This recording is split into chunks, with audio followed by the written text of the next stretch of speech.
Je vois que finalement les choses évoluent vite et qu'on a affaire maintenant à des professionnels qui sont très au courant de ce qui se passe aujourd'hui, notamment dans la sphère digitale.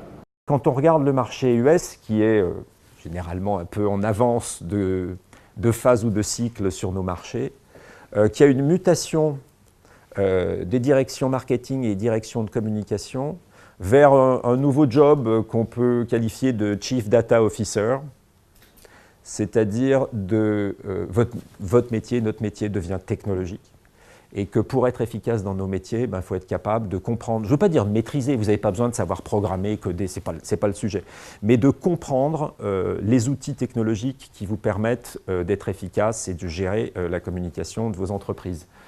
Ça, c'est une étude de Gartner qui montre que, grosso modo, l'argent faisant le pouvoir dans les entreprises, il y a une part importante des budgets techno, gérés par les DSI, qui sont en train de glisser vers le marketing. Et donc, le pouvoir sur ces budgets est en train de passer vers des gens de marketing et de communication.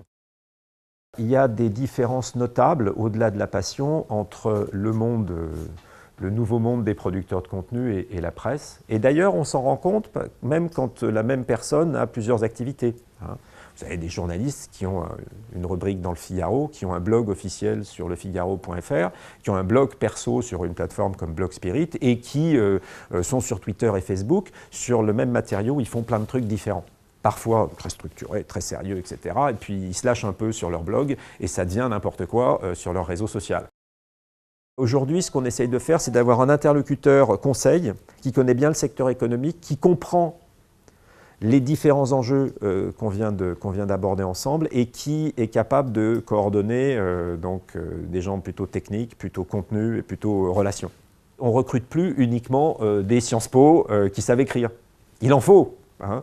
Ça, c'est un autre souci, l'écriture, parce que les moteurs de recherche font évoluer l'écriture et que c'est difficile d'arriver à satisfaire une exigence stylistique et les algorithmes de Google qui quand même sont moins... le style, les adjectifs par exemple, on enlève les qualificatifs maintenant dans les contenus. Le Graal, et ça on ne l'a pas trouvé, et si vous l'avez trouvé, ça m'intéresse beaucoup, c'est la capacité à agréger des données hétérogènes dans le même outil. Un article du Figaro papier, 38 secondes au JT de 20h de France 2, l'avis de journalistes qui ont participé en live à une conférence de presse, la couverture des contenus que vous avez diffusés sur les réseaux sociaux. Si on n'a pas trouvé, et pour être très franc, c'est très compliqué. Comment on agrège tout ça et on le met dans le même outil, on vous renvoie quelque chose de pertinent. J'espère donc que les DIRCOM qui étaient présents ce matin ont pu appréhender une vision nouvelle ou en tout cas un point de vue nouveau de ce qu'ils vivent quotidiennement.